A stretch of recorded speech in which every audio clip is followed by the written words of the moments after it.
sejahtera untuk kita semua. Selamat datang para dosen, Pak Denny, Pak Iman, dan para dosen yang lainnya yang saya tidak bisa sebutkan satu persatu. Selamat datang di acara sharing section mahasiswa fisioterapi kelompok 1 Universitas Indonesia dengan judul Mengenal Lebih Dekat dengan Asma. Puji syukur kita panjatkan kehadirat Allah Subhanahu wa taala sehingga kita dapat berkumpul pada sore hari ini untuk mengikuti acara sharing section mahasiswa fisioterapi kelompok 1. Sebelumnya, perkenalkan nama saya Gita. Izinkan saya memandu acara sebagai moderator pada hari ini. Sebelum memulai acara, mari kita mengucapkan basmalah bersama-sama. Bismillahirrahmanirrahim, agar acara kita dapat berjalan dengan lancar sampai akhir. Pertama-tama, saya akan membacakan susunan acara dari sharing section mahasiswa fisioterapi pada hari ini. Yang pertama, akan ada sambutan dari Ketua Pelaksana sharing section mahasiswa fisioterapi kelompok 1 Universitas Indonesia oleh Kak Safitri Eka Putri.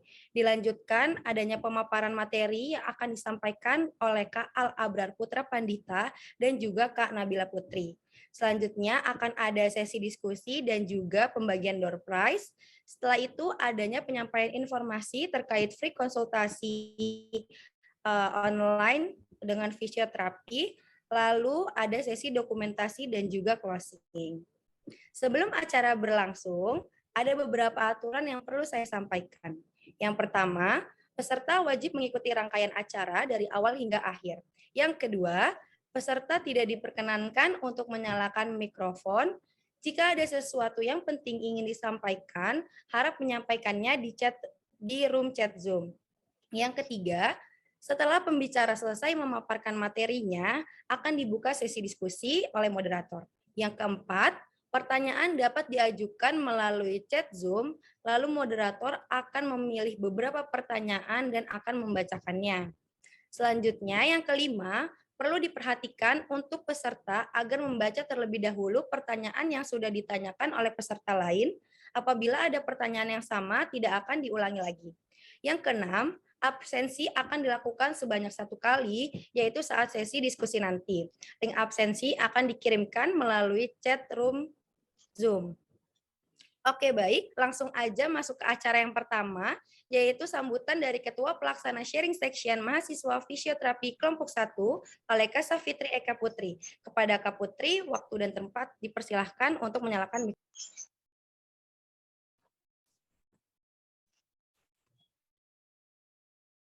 Baik, terima kasih moderator. Sebelumnya apakah suara saya terdengar? Terdengar ya? Oke, baik. Terima kasih moderator sudah memberikan saya kesempatan untuk menyampaikan sepatah dua kata. Bismillahirrahmanirrahim. Assalamualaikum warahmatullahi wabarakatuh. Selamat sore, salam sejahtera untuk kita semua. Yang kami hormati para dosen, Bapak Aditya Denny, Pak Iman, dan Bapak Ibu hadirin sekalian, serta rekan-rekan mahasiswa yang sudah menyempatkan hadir di acara sharing session pada hari ini. Segala puji syukur senantiasa kita panjatkan kepada kehadirat Tuhan Yang Maha Esa yang telah melimpahkan rahmat dan berkah-Nya kepada kita semua, sehingga hari ini kita dapat melaksanakan sharing session yang diadakan oleh mahasiswa fisioterapi Universitas Indonesia angkatan 2019. Saya di sini sebagai perwakilan dari kelompok 1 ingin mengucapkan selamat datang kepada para audiens di acara sharing session hari ini, dan sekali lagi ingin mengucapkan terima kasih bagi yang sudah menyempatkan hadir pada kesempatan kali ini. Mungkin itu saja yang bisa saya sampaikan pada hari ini. Mohon maaf bila dalam penyelenggaraan acara nanti ke depannya terdapat banyak kekurangan. Semoga sharing session pada hari ini dapat mendatangkan banyak manfaat bagi kita semua. Selamat mengikuti acaranya. Terima kasih. Wassalamualaikum warahmatullahi wabarakatuh. Saya kembalikan. Waalaikumsalam warahmatullahi wabarakatuh. Terima kasih Kak Putri atas sambutan yang diberikan.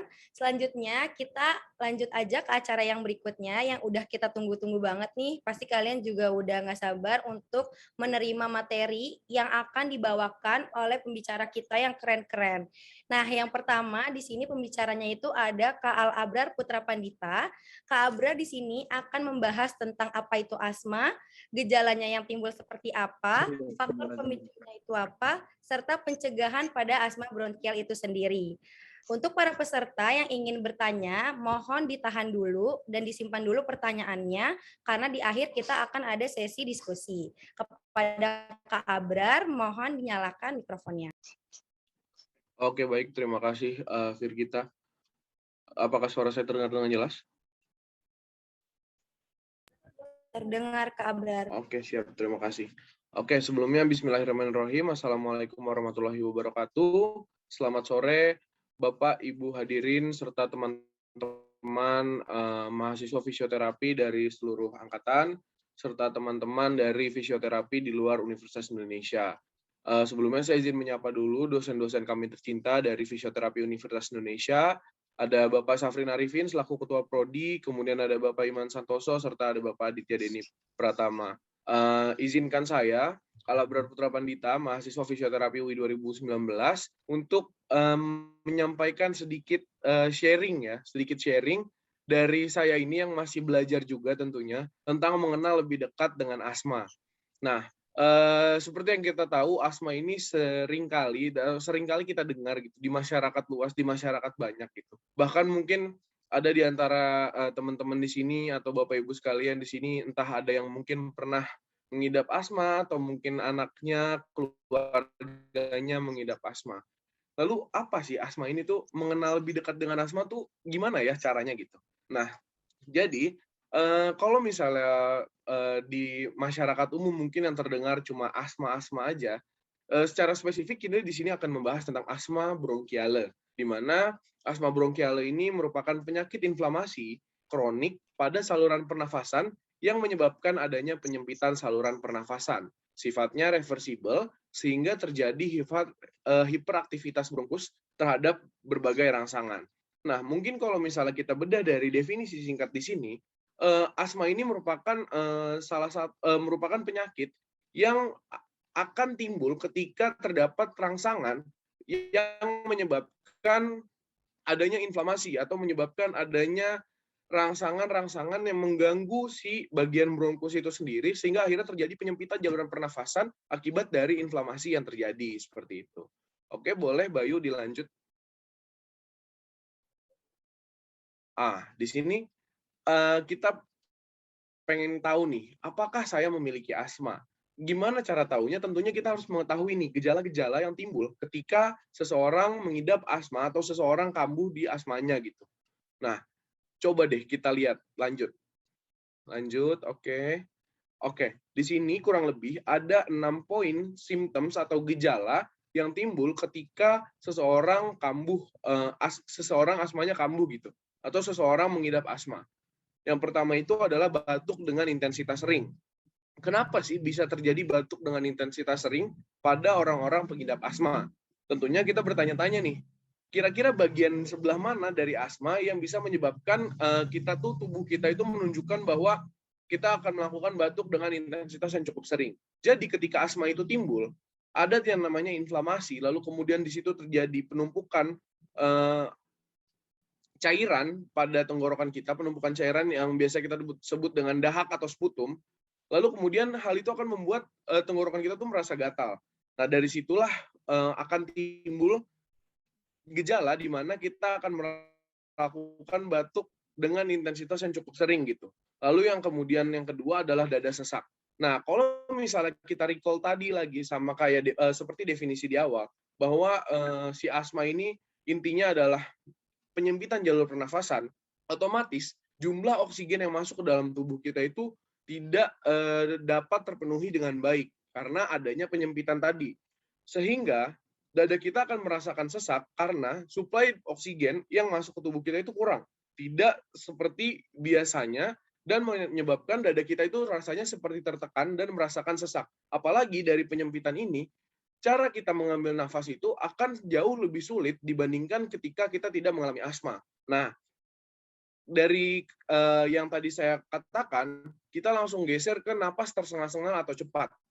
Balik lagi, seperti yang tadi saya bilang, ketika dada kita merasa sesak karena ada penyempitan jalur nafas, otomatis tubuh kita akan berusaha atau melakukan effort jauh lebih besar untuk mengambil oksigen yang ada untuk memenuhi kebutuhan oksigen di dalam tubuh kita. Sehingga jumlah oksigen tadi itu dapat terpenuhi atau setidaknya dapat didapatkan dengan cara nafas yang temponya itu jauh lebih cepat dan juga rasanya tuh seperti terengah-engah karena effort yang dilakukan lebih. Hal ini yang menyebabkan timbulnya gejala yaitu napas tersengah-sengah atau cepat. Seperti itu.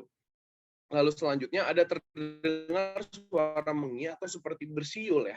Kalau misalnya secara umum suara mengi mungkin bisa dicontohkan seperti ada lengkingan pada saat ketika kita mau mengambil nafas maupun kita setelah melakukan ekspirasi atau mengeluarkan nafas gitu.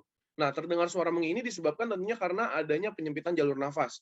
Entah disebabkan oleh inflamasi, kemudian ada odem di situ, kemudian ada ada odem tuh maksudnya ada pembengkakan di situ, kemudian ada penumpukan cairan di situ sehingga timbullah bunyi mengi ini gitu. Nah, selanjutnya mudah lelah atau lemas ini juga menjadi salah satu gejala nih ketika seseorang mengalami asma. Kenapa mudah lelah atau lemas? Seperti yang tadi saya bilang, ketika kita asmanya itu kambuh, ketika seseorang mengidap asma kemudian asmanya kambuh, terjadi penyempitan jalur pernafasan sehingga jumlah oksigen yang masuk ke dalam tubuh itu tidak cukup banyak atau tidak cukup untuk memenuhi kebutuhan oksigen dalam tubuh. Hal ini menyebabkan kita merasakan mudah lelah dan lemas. Kenapa sih bisa seperti itu? Seperti yang kita tahu, ketika tubuh kita ini ingin melakukan sebuah kegiatan, kita membutuhkan energi. Dan energi diciptakan dari sistem metabolisme. Sistem metabolisme pada prosesnya itu membutuhkan pemecahan energi menggunakan oksigen. Memecah karbohidrat, memecah protein, itu menggunakan oksigen. Nah, ketika oksigen dalam tubuh kita itu tidak tercukupi dengan baik, otomatis jumlah energi yang dapat dihasilkan itu tidak cukup untuk memenuhi apa yang dibutuhkan oleh tubuh kita. Sehingga akhirnya kita akan merasakan mudah lelah dan juga mudah lemas nih. Nah, kalau seperti itu, tandanya kita menjadi salah satu indikasi kita memiliki asma. Walaupun memang banyak sekali hal-hal lain yang dapat menyebabkan mudah lelah atau lemas di tubuh kita, misalnya kita kecapean dan lain-lain. Tapi apabila kita berbicara tentang asma, lalu ada salah satu gejala yang menyebutkan ini adalah ya karena jumlah oksigen yang ada di dalam tubuh kita tidak terpenuhi, sehingga pada akhirnya energi yang dihasilkan pun tidak cukup banyak untuk memenuhi kebutuhan kegiatan yang akan kita lakukan. Lalu selanjutnya ada penurunan toleransi latihan. Nah, penurunan toleransi latihan ini dapat disebabkan untuk teman-teman atau kita-kita ini atau Bapak Ibu sekalian yang memiliki rutinitas kegiatan sehari-hari ataupun rutinitas kegiatan olahraga yang cukup banyak atau cukup teratur, lalu kemudian ternyata kita tuh mengalami asma gitu. Nah, penurunan toleransi latihan ini terjadi karena jumlah energi tadi yang seperti saya sebutkan itu tidak dapat terpenuhi dengan baik. Selain itu, ketika kita melakukan olahraga, untuk orang-orang yang mengidap asma, ketika kita melakukan olahraga, kan jumlah oksigennya, jumlah suplai energinya pun juga akan jauh lebih besar, jauh akan semakin lebih besar. Sehingga jumlah oksigen yang dibutuhkan juga akan jauh lebih banyak, dan effort atau rasa ingin mengambil nafas dari diri kita itu jauh lebih besar lagi tentunya. Dan akhirnya nanti ada hiperaktivitas bronkus di situ yang menyebabkan bronkus kita itu mengalami infeksi atau inflamasi. Nah, dari situ akan terjadi pembengkakan, akan terjadi odem di situ, kemudian ada retensi sputum juga di situ, yang akhirnya menyebabkan asma kita bisa kambuh dan lain-lain. Hal ini yang menyebabkan akhirnya ada penurunan toleransi latihan dari individu kita masing-masing ketika kita mengalami asma. Makanya penting banget untuk dideteksi sejak awal dan juga untuk bisa bagaimana caranya jangan sampai asma kita itu, walaupun kita memiliki asma, kita menghindari hal-hal yang dapat memicu asma itu terjadi. Oke, kita lanjut ke slide selanjutnya untuk berbicara tentang bagaimana cara menghindari pemicu terjadinya asma. Oke, di sini ada 8 faktor pemicu asma yang umum sekali dan banyak sekali ditemukan di sekitar kita tentunya. Oke, di sini ada 8. Yang pertama adalah kontak dengan alergen atau iritan. Nah, dari namanya aja nih alergen, yaitu alergi, dan iritan yaitu yang menyebabkan suatu organ itu teriritasi gitu. Nah, iritasi itu kan erat sekali kaitannya dengan inflamasi. Pun alergen juga sama. Ketika alergi kemudian ada respon tubuh yang keluar, akhirnya menyebabkan terjadinya inflamasi seperti itu. Nah, ini contohnya yang pertama itu adalah kontak dengan alergen atau iritan. Jadi alergen di sini tuh banyak sekali, seperti debu, kemudian bulu kucing, kemudian bisa dari udara di sekitar rumah kita, misalnya udaranya cukup lembab, kering, dan lain-lain, udara yang lembab dan berjamur, lalu kemudian banyak sekali seperti bulu-bulu kecil yang ada di sekitar rumah, kain-kain yang berbulu, dan lain-lain, itu menjadi salah satu alergen dan juga iritan yang bisa menyebabkan asma kita itu kambuh. Makanya penting sekali untuk menghindari dan menjaga kebersihan lingkungan, baik dari lingkungan kerja misalnya, atau lingkungan rumah, lingkungan mungkin lagi sekarang WFH, kemudian kita juga school from home, di mana kita akan berkutat di situ-situ aja di dalam satu ruangan seperti itu. Kita harus betul-betul memperbaiki ventilasinya, saluran udaranya, agar sirkulasi udaranya juga jauh lebih segar dan terhindar dari asma ini sendiri gitu. Lalu yang selanjutnya di sini ada polusi udara, di mana polusi udara ini yang kita tahu bahwa di kota-kota besar seperti Jakarta, kemudian seperti Depok misalnya, banyak sekali kendaraan berlalu lalang, otomatis juga kadar polusinya itu cukup tinggi, apalagi yang tinggal di daerah-daerah yang memang di daerah industri atau di daerah pabrik gitu. Otomatis polusi udaranya cukup tinggi. Nah, polusi udara ini bisa menyebabkan bisa menyebabkan asma kita itu kambuh. Kenapa? Karena kadar CO2 itu bisa dikatakan asam. Kadar CO2 di dalam polusi itu, polutan itu asam. Lalu kemudian di situ ketika kita misalnya kita tidak menjaga safety dari saluran pernafasan kita, lalu banyak polusi udara yang masuk, lalu kemudian menumpuk di saluran pernafasan, lalu kemudian menumpuk juga di bagian bronkus, dan akhirnya nanti asamnya itu dapat menjadi pemicu, dapat menjadi alergen atau iritan seperti yang tadi disebutkan, untuk si asma ini akhirnya kambuh, sehingga akhirnya terjadi inflamasi kembali, lalu kemudian akhirnya terjadi penyempitan kembali, dan akhirnya timbul lagi nih si asma ini. Dan itu harus betul-betul dihindari betul, karena polutan ini selain berbahaya untuk asma, juga berbahaya untuk infeksi saluran pernafasan atas. Jangan sampai kita terinfeksi sama polusi maupun alergen atau iritan yang ada di sekitar kita seperti itu. Bagaimana cara mencegahnya? Tentunya dengan menggunakan masker. Nah, di pandemi seperti ini memang kita betul-betul selalu menggunakan masker kan. Kemana-mana harus menggunakan masker, bahkan harus taat prokes 5M, bahkan maskernya harus double. Nah, sebetulnya kebiasaan menggunakan masker ketika berada di lingkungan publik seperti di jalan raya, kemudian di transportasi umum dan lain-lain, itu adalah sebuah kewajiban, walaupun kita bukan pandemi. Jadi, pesan saya, nanti kalau misalnya pandemi sudah selesai, walaupun virus coronanya misalnya sudah tidak ada dan lain-lain, saya harap kita tetap menggunakan masker untuk menghindari penyakit-penyakit lain yang dapat timbul di dalam tubuh seperti asma ini sendiri, seperti itu. Nah, selanjutnya ada faktor pemicu asma, yaitu kegiatan fisik yang berat nih. Nah, kegiatan fisik yang berat kenapa ya bisa menjadi pemicu asma ini? Tentu bisa menjadi pemicu asma karena ketika seperti yang tadi saya bilang, kalau misalnya kita melakukan aktivitas, otomatis jumlah oksigen yang kita butuhkan itu jauh lebih besar. Dan tubuh kita akan berusaha untuk melakukan inspirasi dan ekspirasi jauh lebih cepat dan juga lebih banyak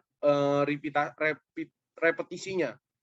Sehingga hal ini dapat menyebabkan kita mengalami hiperaktivitas bronkus. Jadi nanti bronkusnya bisa menjadi lelah, lalu kemudian menjadi inflamasi tentunya, dan akhirnya menjadi ada pembengkakan, akhirnya ada pemicu lagi untuk penyempitan jalur pernafasan ini, seperti itu. Makanya saran saya ketika untuk mencegah ini adalah ketika kita ingin melakukan kegiatan fisik yang cukup berat, bagaimana caranya kita melakukan pemanasan yang cukup baik, bagaimana kita bisa melakukan warm up supaya organ-organ di dalam tubuh kita itu tidak kaget ketika tiba-tiba langsung melakukan aktivitas, ketika tiba-tiba langsung melakukan aktivitas yang cukup berat gitu, yang repetisinya tuh cukup tinggi dan lain-lain. Jadi gimana caranya kita dapat melakukan latihan yang cukup matang, cukup oke, supaya nanti ketika kita langsung terjun, misalnya kita mau main bola atau mau olahraga yang lain, itu bisa jauh lebih aman dari pemicu hiperaktivitas bronkusnya itu sendiri. Nah, selanjutnya infeksi saluran pernafasan, mungkin recall-nya sama seperti yang polusi udara dan alergen serta iritan tadi, tapi di infeksi pernafasan ini, recall-nya adalah seperti ini. Ketika kita sudah mengalami infeksi saluran pernafasan misalnya, ISPA gitu ya. Nah, otomatis di ISPA itu kan kita mengalami infeksi, di mana di situ ada inflamasi dan ada timbulnya produksi cairan yang ada di dalam saluran pernafasan kita itu jauh lebih besar gitu.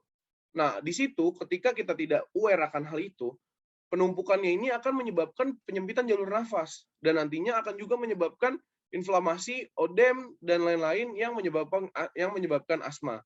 Untuk itu, apabila memang sudah terjadi infeksi pernafasannya, secepat mungkin untuk ditangani, diatasi baik oleh dokter maupun oleh terapi-terapi yang bisa diberikan oleh fisioterapis, agar apa? Agar tidak menjadi penumpukan penyakit lain setelah terkena infeksi saluran pernafasan, lalu kemudian terkena asma juga, itu yang dikhawatirkan seperti itu. Jadi bagaimana cara mencegahnya? Ya tentunya dengan mencegah atau melakukan tindakan-tindakan preventif seperti yang tadi sudah saya sebutkan beberapa kali. Lalu selanjutnya di sini ada yang menarik nih, Gastropharyngeal Reflux Disease. Gastropharyngeal reflux disease ini atau kita biasa sebut itu GERD ya, atau biasa kita sebut GERD biar gampang, itu juga bisa menjadi salah satu pemicu asma loh teman-teman dan Bapak Ibu sekalian. Kenapa? Apa hubungannya nih saluran pernafasan sama lambung? Kan kalau misalnya pernafasan itu pakai tenggorokan, kalau misalnya lambung itu kan pakainya kerongkongan, apa hubungannya? Oke, here's the thing. Jadi ketika misalnya ada di tubuh kita ini kita mengalami asam lambung atau GERD tadi, lalu kemudian gas atau cairan yang sudah ada di asam lambungnya itu sudah cukup penuh gitu misalnya, lalu kemudian tidak ada upaya untuk menurunkan asam lambung tersebut, kemudian udaranya naik ke udaranya atau cairannya naik ke tenggorokan kita, seperti kalau misalnya kita asam lambung kan ada rasa mual kemudian mau muntah. Yang dikhawatirkan adalah ketika kita muntah itu, kan katup yang berada di tenggorokan dan kerongkongan itu terbuka. Nah, yang ditakutkan apabila katup tersebut terbuka, cairan tersebut dapat melewati saluran pernafasan. Itu berbahaya sekali. Karena apa? Karena asam lambung itu kan, ya dari namanya aja kita sudah tahu gitu kan, asam gitu. Lalu bagaimana ceritanya ketika itu melewati tenggorokan? Nah, tenggorokannya pun ada, maksudnya ada indikasi asma gitu. Lalu kemudian indikasi asma tersebut dilewati nih di bagian saluran pernafasannya itu dilewati sama cairan asam ini gitu. Apa yang terjadi tentunya? Yang pertama tentunya terjadi iritasi. Lalu setelah iritasi akan terjadi inflamasi. Setelah inflamasi akan terjadi pembengkakan. Setelah pembengkakan ada upaya dari tubuh kita untuk menciptakan cairan ataupun ya cairan pelindung atau ya biasa kita sebut dahak itu jauh lebih banyak dari biasanya. Nah, 4 hal ini akan menyebabkan juga yang namanya penyempitan jalur pernafasan nih. Atau penyempitan jalur pernafasan ini ya akhirnya kita sebut dengan asma. Itu dia hubungannya tadi. Makanya kalau misalnya, aduh apa ya hubungannya antara lambung lalu kemudian ke tenggorokan dan lain-lain, ya hubungannya itu yang kita takutkan tentunya.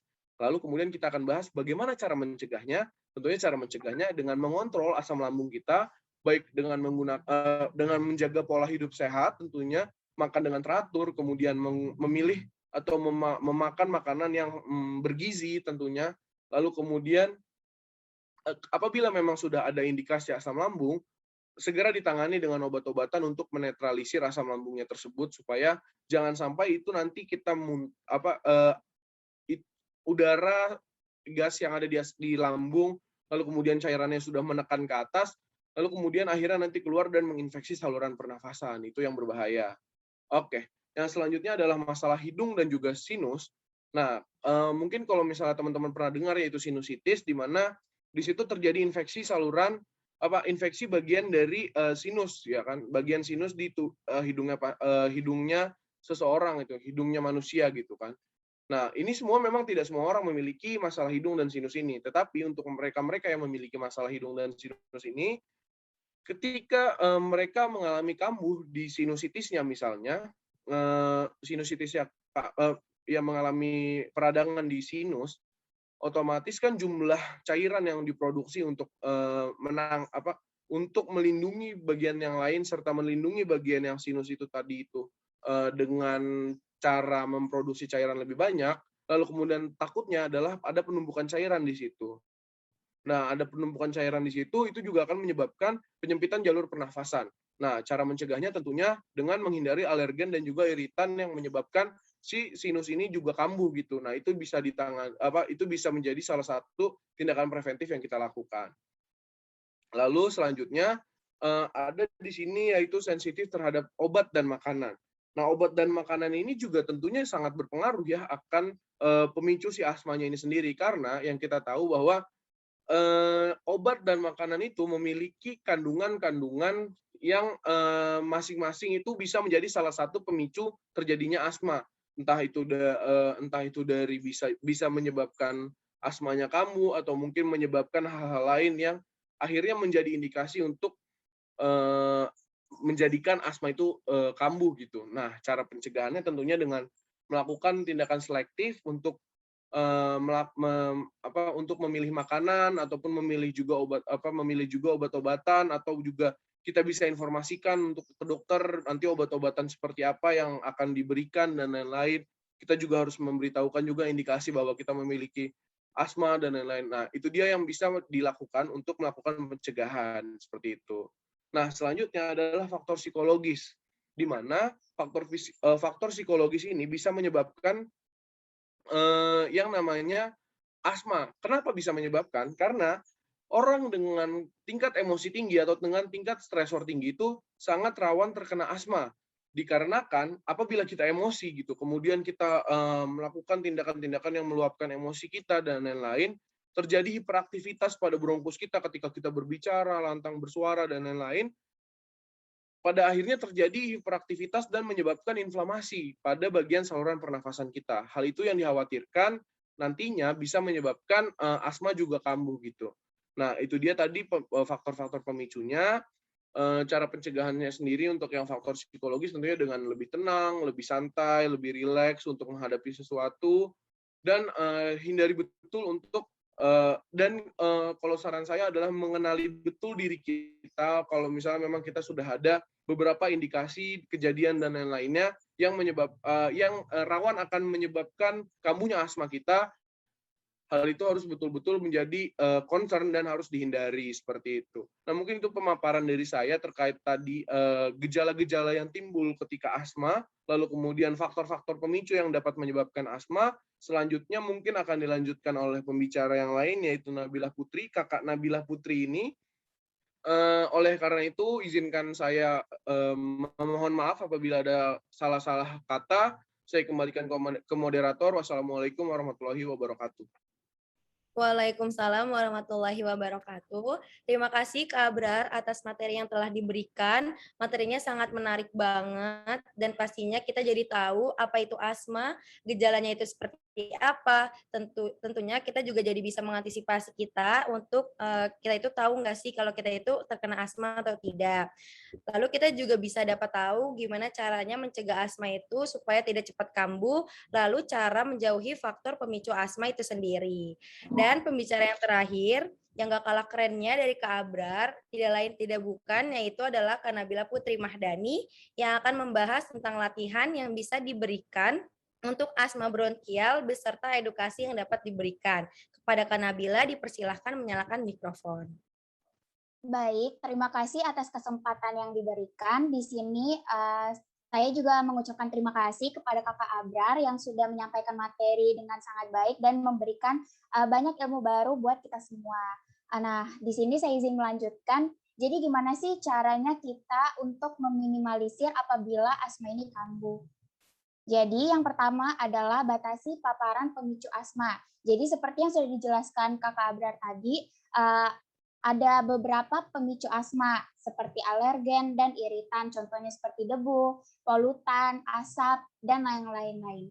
Lalu yang kedua adalah hindari lingkungan yang terdapat asap rokok. Nah, tentunya asap rokok ini adalah pemicu utama atau pemicu yang paling umum yang dapat menyebabkan kambuhnya asma ini. Jadi baik dari diri kita sendiri maupun dari lingkungan kita, sebisa mungkin kita menjauhi asap rokok ini.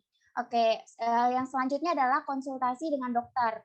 Tentunya untuk teman-teman yang mungkin sudah terdiagnosis terkena asma maupun teman-teman yang belum atau hanya gejalanya saja, tentunya peran dari dokter dan tenaga medis ini sangat penting karena asma ini dapat berubah seiring waktu, sehingga dengan berkonsultasi dengan dokter ini dapat membuat penyesuaian pengobatan yang diperlukan untuk menjaga gejala tetap terkendali. Lalu selanjutnya adalah aktif bergerak.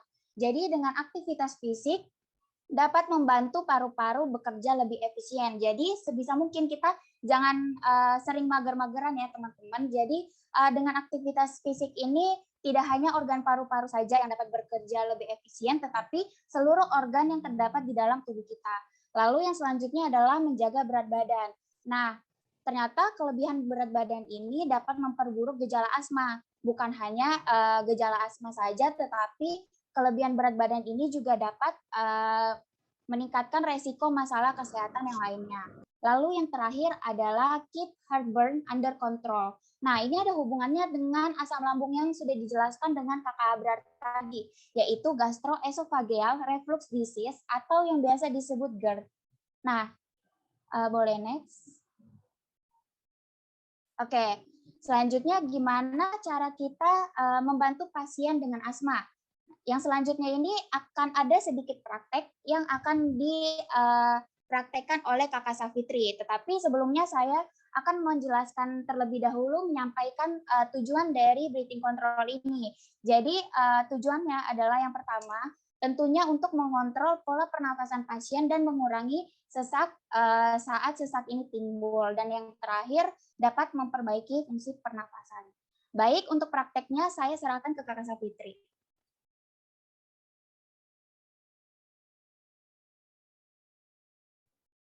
Baik, terima kasih atas kesempatannya.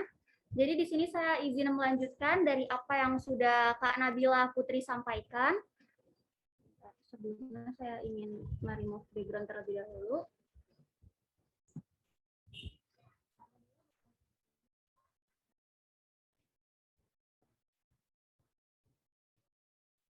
Jadi sebelum kita melakukan breathing control ini, caranya itu yang pertama kita harus positioning dulu. Jadi kita harus memposisikan pasien senyaman mungkin.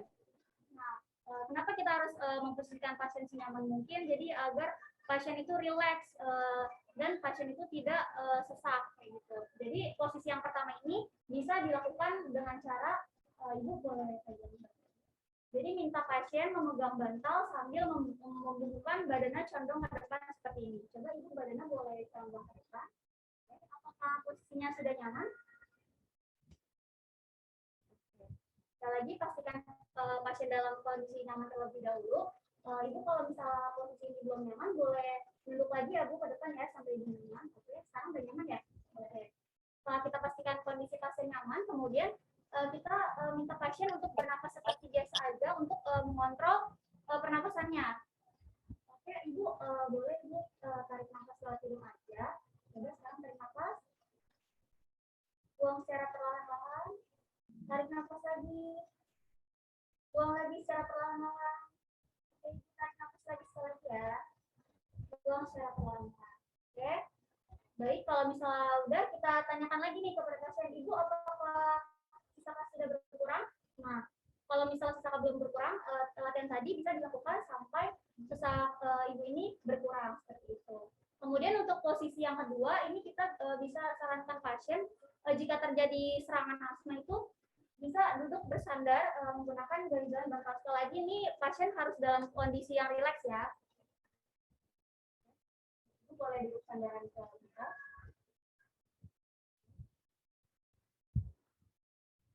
Ibu posisinya udah nyaman. Kalau belum nyaman, segera lagi aja ya Bu, nggak apa-apa. Nah, kalau misalnya pasien udah nyaman, banyak kita mulai aja latihan pernapasannya. Untuk mengatur pernapasannya, jadi Ibu boleh tarik nafas, kemudian buang pelan. Tarik nafas lagi melalui hidung, buang melalui mulut perlahan. Oke, sekali lagi ya Bu, tarik nafas melalui hidung, keluarkan lewat mulut perlahan. Terus kita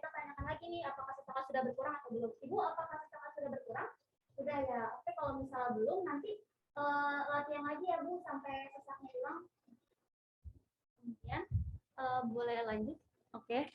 Nah, untuk posisi selanjutnya ini bisa dilakukan dalam posisi telungkup seperti di gambar. Jadi kita bisa memberikan ganjalan pada bawah kaki, terus kita berikan ganjalan pada bawah perut, dan kita berikan ganjalan juga pada bawah kepala. Sekali lagi ini kita harus pastikan pasien dalam kondisi nyaman ya. Kemudian untuk posisi sat lying atau miring nih, jadi kita bisa posisikan pasien saat serangan itu bisa dalam posisi miring ke kanan atau posisi miring ke kiri sesuai kenyamanannya pasien. Terus bisa kita sambil berikan ganjalan pada sela-sela kakinya, kemudian kita berikan ganjalan di bawah perut, terus di bawah kepala juga biar nyaman kayak gitu. Jadi itu berikut yang gambar-gambar posisi cara-cara positioning yang bisa saya sampaikan. Kurang lebihnya mohon maaf, saya kembalikan ke moderator. Terima kasih. Maaf, saya kembalikan ke Nabila Putri. Oke, baik. Terima kasih Kakak Safitri atas praktik dan penyampaiannya. Sangat baik sekali. Lalu di sini saya izin melanjutkan kembali untuk materi kita hari ini. Yang terakhir adalah edukasi untuk pencegahan saat asma ini kambuh. Jadi yang pertama tentunya lagi-lagi kita harus menghindari faktor pencetus kambuhnya asma seperti yang sudah dijelaskan sebelumnya. Ada alergen dan iritan. Lalu yang kedua adalah kurangi aktivitas yang berat. Nah, jadi apabila teman-teman ini sedang beraktivitas, baik sedang bekerja atau sedang berolahraga yang berat, lalu tiba-tiba asma ini kambuh atau sesak ini timbul, maka teman-teman ini bisa langsung menghentikan aktivitas tersebut, lalu beristirahat dan melakukan kontrol breathing yang sudah diajarkan oleh Kakak Safitri tadi.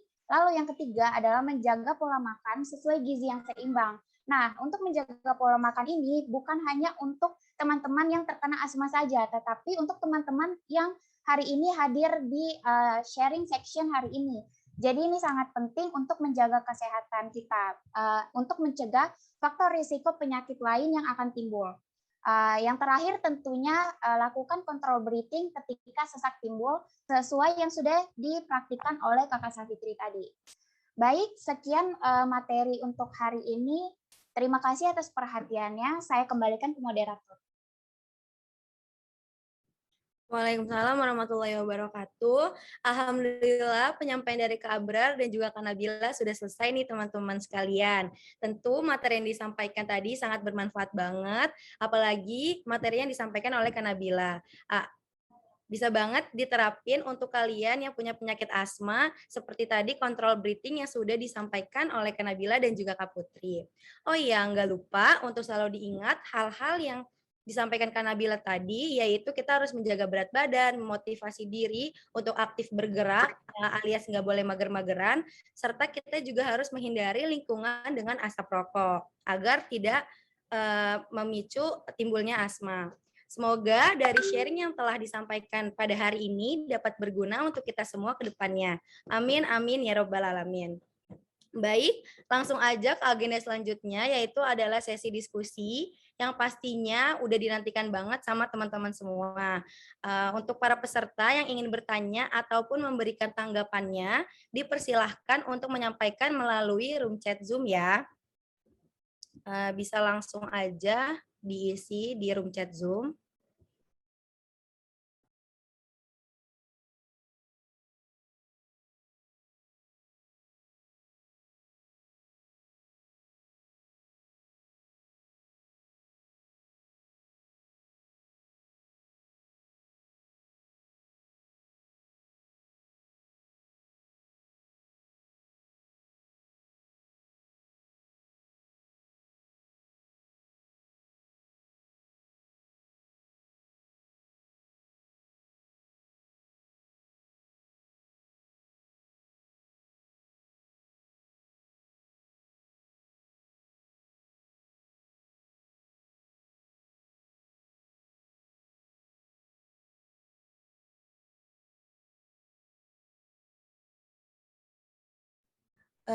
Boleh Pak Iman dipersilahkan untuk pertanyaannya.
Baik, ada pertanyaan dari Pak Iman Santoso, yaitu pertanyaannya dari klien saya yang sedang lihat, apakah penggunaan AC direkomendasikan untuk penderita asma? Pertanyaan ini akan dijawab oleh Nabila Putri Mahdani. Kepada Kak Nabila, dipersilahkan. Baik, saya izin menjawab pertanyaan dari Pak Iman. Jadi setahu saya yang sudah disampaikan tadi dengan Kakak Abrar juga bahwa udara dingin ini juga dapat menjadi salah satu pemicu kambuhnya asma.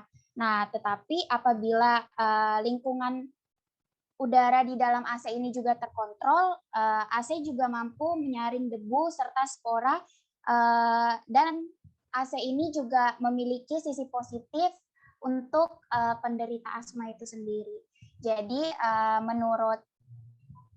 menurut saya untuk AC ini boleh-boleh saja, namun apabila asmanya ini terpicu lagi atau kambuh lagi, mungkin AC ini bisa dihentikan dulu untuk sementara. Terima kasih.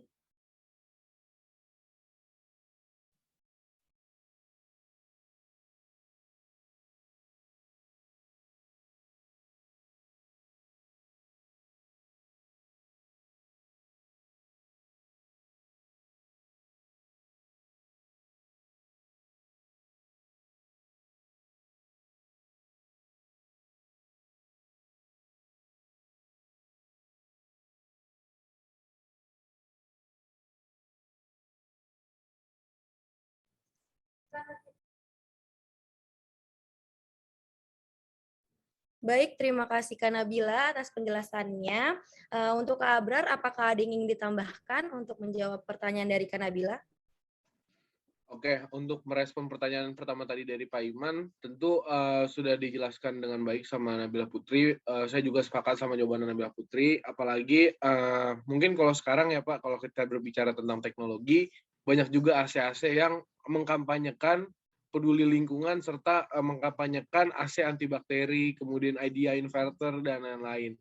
Mungkin itu juga bisa menjadi salah satu solusi, namun balik lagi, ketika nantinya sudah digunakan AC, namun kemudian ada gejala-gejala atau timbul bahwa pasien ini bahwa si pasien ini mengalami asma kembali, kambuh lagi asmanya karena udara dingin, tentunya penggunaan AC ini perlu dikontrol jauh lebih baik lagi agar tidak menjadi salah satu pemicu terjadinya asma. Mungkin seperti itu Pak Iman, terima kasih banyak atas pertanyaannya.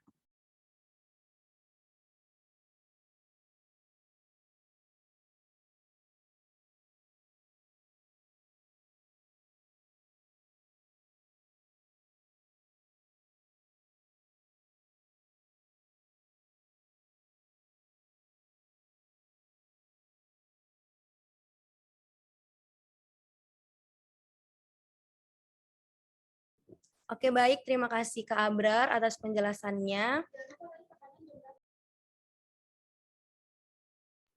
Semoga jawaban dari Kak Nabila dan juga Kak Abrar bisa menjawab pertanyaan dari Pak Iman. Selanjutnya ada pertanyaan yang kedua, itu dari Mio. Apakah jika kita atau seseorang mengalami gejala asma yang tadi disebutkan, namun hanya 1, 2, atau 3 gejala saja, apakah dapat dikatakan itu asma, atau semua tanda gejalanya muncul baru bisa dikatakan asma? Boleh dijawab oleh Kak Nabila atau Kak Abrar, dipersilahkan. Oke, izin menjawab pertanyaannya dari penanya kedua yaitu Mas Mio.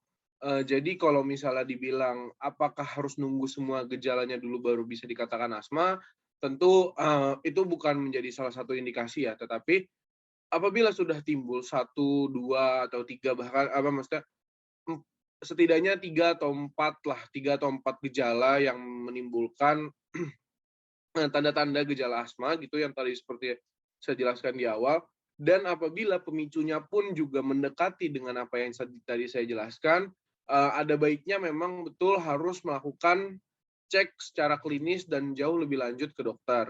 Karena untuk penentuan diagnosis tentunya siapapun bisa mengira-ngira diagnosanya, tetapi secara klinis tentunya diagnosa ini dapat ditentukan oleh dokter apalagi dengan dokter paru gitu untuk yang lebih memastikannya lagi. Mungkin itu jawaban dari saya. Mudah-mudahan menjawab Mas Mio. Terima kasih. Terima kasih Kak Abrar atas penjelasannya. Apakah dari Kak Nabila Putri ada yang ingin ditambahkan? Dari saya juga setuju dengan jawaban dari Kakak Abrar, yaitu untuk gejalanya ini kita tidak bisa melihat 1 atau 2 atau 3 gejala itu lalu kita bisa menyimpulkan bahwa ini kita terkena asma, tetapi harus kembali lagi kalau kita itu harus cek ke dokter yang ahlinya yang lebih tahu, lalu melakukan pemeriksaan-pemeriksaan penunjang yang lainnya untuk mengetahui apakah benar ini asma atau penyakit yang lainnya. Terima kasih. Terima kasih Kak Nabila atas penjelasannya. Semoga jawaban yang diberikan Kak Abrar dan juga Kak Nabila bisa menjawab pertanyaannya Kak Mio ya. Selanjutnya ada pertanyaan yang ketiga, itu dari Anissa Hana. Kategori umur manakah yang rentan terkena asma? Boleh dijawab, boleh Kak Abrar dulu atau Kak Nabila, dipersilahkan.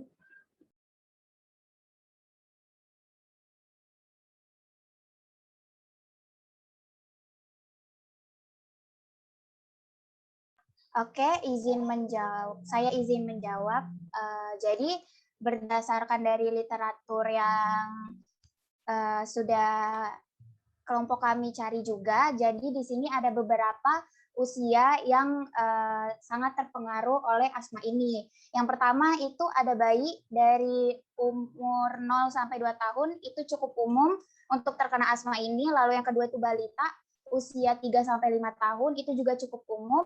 Lalu anak-anak usia 6 sampai 13 tahun itu sangat umum. Lalu ada remaja usia 14 sampai 18 tahun itu sangat umum juga.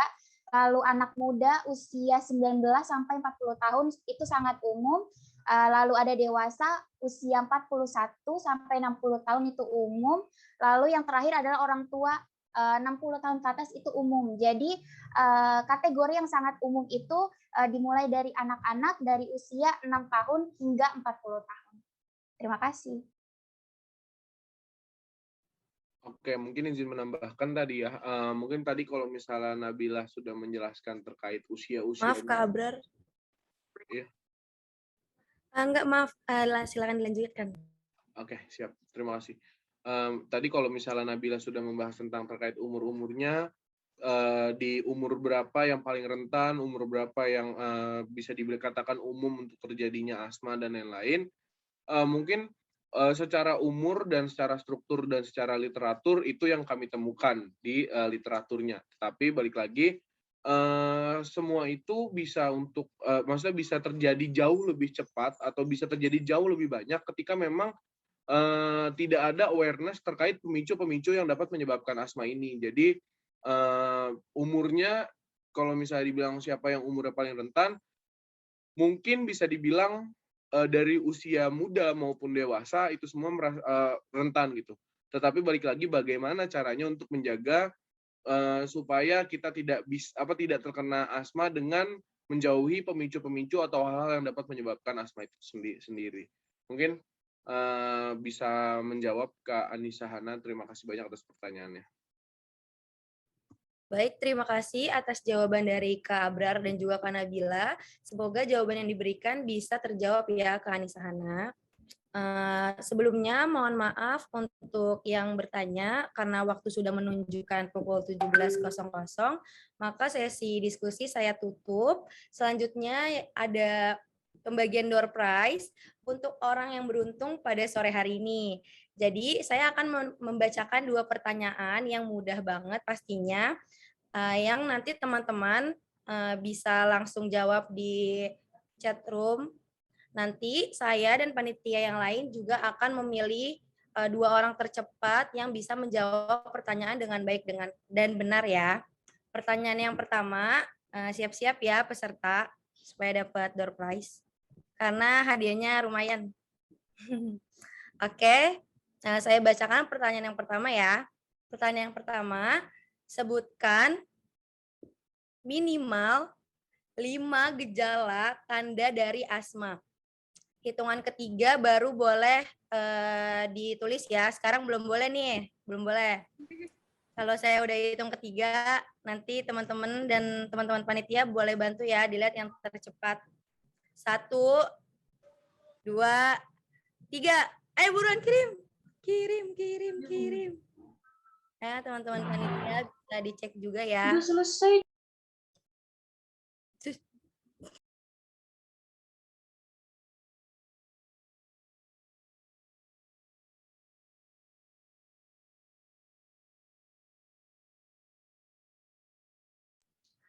Oke, baik. Di sini yang teratas itu ada Khairunisa. Jawabannya dari Khairunisa itu faktor pemicu asma, ada alergen, polusi udara, exercise indus asma, kegiatan fisik berat, masalah hidung dan sinus. Gimana nih Kak Nabila dan Kak Abrar, apakah jawabannya benar dari Khairunisa? Betul. Oke, karena jawabannya betul dan Khairunisa termasuk orang pertama, berarti Khairunisa mendapatkan kategori orang pertama yang beruntung pada sore hari ini. Oke, kita lanjut ke Sebentar. Kayaknya ada kekeliruan deh. Karena yang ditanyakan itu kan gejala ya, ya bukan faktor betul. pemicu. Nah, berarti kalau misalnya kayak gitu, itu tandanya salah. Mohon maaf sekali. Oke, karena Kak Abrar kurang fokus mungkin ya kayak udah sore kurang minum air putih. Aku lagi bantu jawab untuk pertanyaan yang terakhir tadi, tapi via DM chat gitu. Oh gitu. Sorry. Oke, ya udah. Oke, berarti mohon maaf untuk Koronisa karena jawabannya itu kurang tepat. Oke, lanjut ke bawahnya itu di sini ada Iis Arista, jawabannya itu suara mengi. Tapi yang diminta itu minimal 5 ya, bukan 1. Oke, di bawahnya ada Ahmad Revo, jawabannya sesak nafas, itu juga cuma 1 karena dimintanya ada 5. Di sini ada Anissa Hana, jawabannya itu batuk intensitas sering, dada sesak, nafas cepat, lemas, penurunan toleransi latihan. Apakah jawabannya betul? Karena Nabila ataupun Kak Abrar bisa dijawab.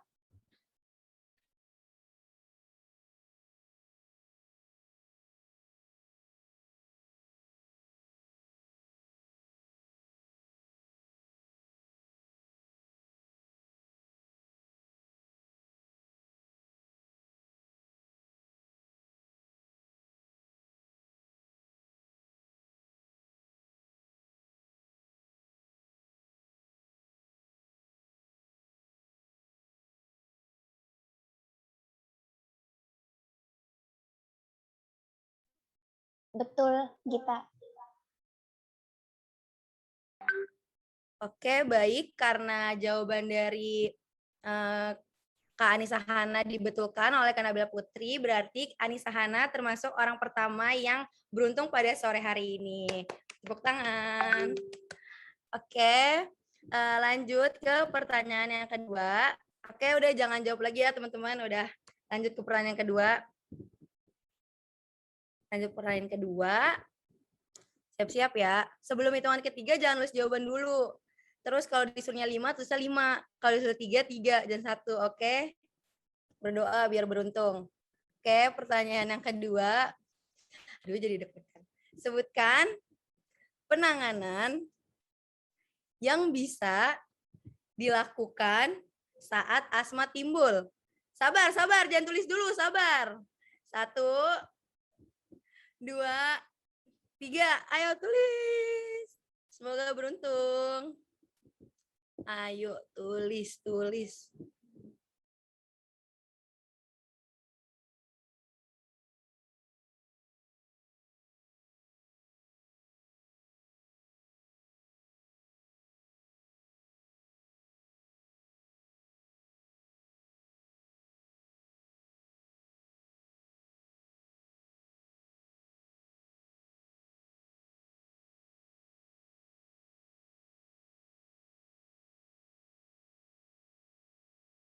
Oke, bisa di stop. Ini saya akan lihat dari paling atas dulu. Di sini ada namanya Mio Figlio RM. Jawabannya ada breathing control dan positioning. Gimana nih Kak Abrar atau Kak Nabila, jawabannya benar atau tidak? Betul. Yeay, selamat untuk Mio. Kamu adalah orang kedua yang mendapat keberuntungan pada sore hari ini. Untuk teman-teman, Tapi Virgita, itu di atasnya Mio ada Mbak Inas ya? Mbak Inas tuh. Di atasnya Mio, itu siapa yang lebih duluan tuh? Soalnya kalau di chat saya sih Mbak Inas duluan ya. kalau di chat saya Mio duluan. Gimana dong? Coba untuk di layar Kanabila.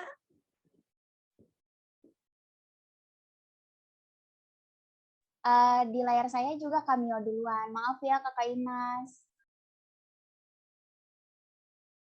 Mohon maaf ya Kak Inas. Tetap semangat. Oke, selamat untuk para pemenang pada hari ini, untuk 2 orang pemenang yang mendapatkan door prize.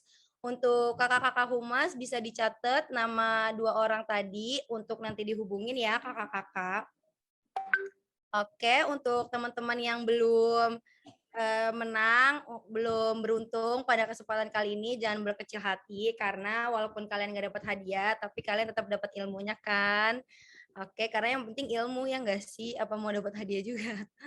Oke, oke. Sebelum berakhirnya acara, kita mau kasih tahu kalau sharing session hari ini itu bekerja sama Klinik for Vokasi Center yang dikelola Tim Bantuan Fisioterapi atau biasa disebut TBF yang di bawah supervisi akademik yang akan menghadirkan konsultasi fisioterapi secara online.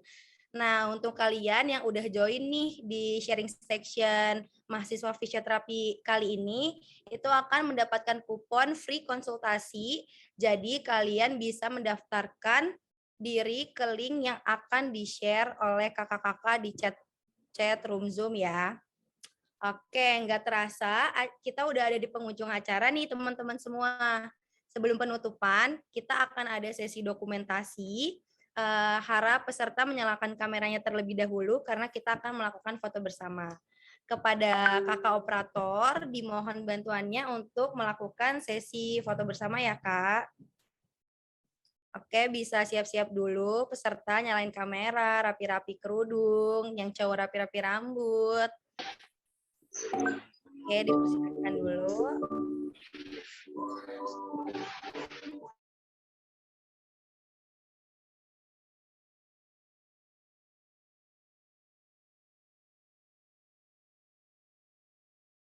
Oh iya, diingatkan lagi untuk para peserta yang belum absensi bisa langsung di absen ya. Ada linknya di chat room Zoom. Jangan lupa isi absensi. Gimana kakak operator? Apakah udah siap untuk melakukan sesi foto bersama?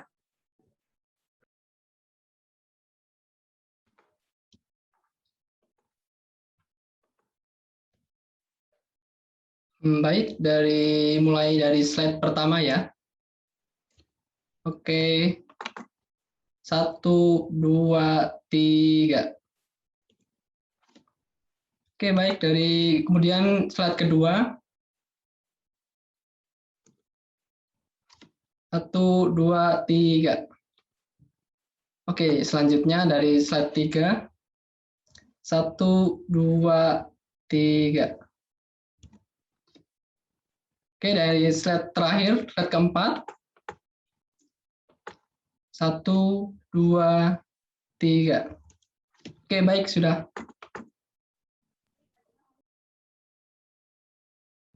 Baik, terima kasih Kak Bayu atas bantuannya untuk melakukan sesi dokumentasi. Baik, telah tiba kita di penghujung acara sharing section mahasiswa fisioterapi kelompok 1 Universitas Indonesia pada hari ini. Saya selaku moderator mohon maaf sebesar-besarnya apabila ada kekurangan. Mohon dibukakan pintu maaf yang sebesar-besarnya karena yang benar datangnya dari Allah dan yang salah datangnya dari diri saya sendiri. Wabillahi taufik wal hidayah. Wassalamualaikum warahmatullahi wabarakatuh.